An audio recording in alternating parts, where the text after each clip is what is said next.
Now, a few weeks ago, a friend of mine asked if I would be willing to help him perform the fender hiline modification on his Jeep TJ. I'm a Suzuki guy, so I wasn't familiar with how this was accomplished, so I spent a few minutes web mining. It turns out the concept is relatively simple. Basically, we unbolt all the stuff off the inner fenders, unbolt the fenders from the firewall, and raise them roughly 4 inches to match up with the body line on the body. The idea, of course, is to gain additional clearance to install larger diameter tires on the Jeep.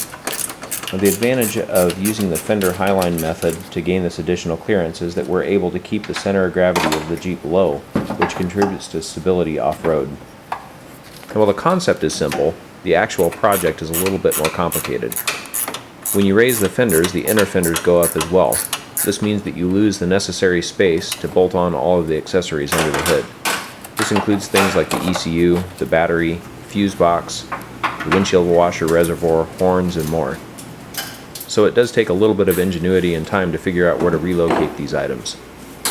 An additional challenge with this project is the front grille. The location where the fender bolts to the grille is curved, so when you raise the fenders it tends to push the front of the fenders toward the outside of the Jeep. Now, it is possible to bolt these back in place, however it looks kind of funny because the outside of the fenders no longer line up with the body lines on the Jeep. Now, to compensate for this, some people simply cut the front of the fenders and move them back into place and allow them to float freely in front of the grille. Kyle wanted a little bit more clean look than this, so we decided to cut and reshape the fenders to match the curve of the headlights at the fender's new location. This took some considerable time to make it look right, however the finished product was well worth it.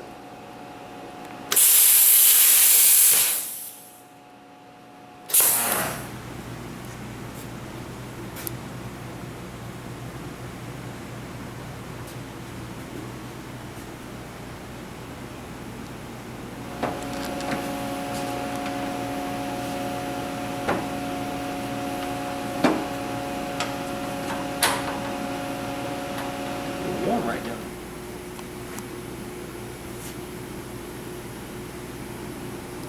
As you can see, the fender on the driver's side has already been shaped and re-welded. The fender on the passenger side has simply been cut and is still floating.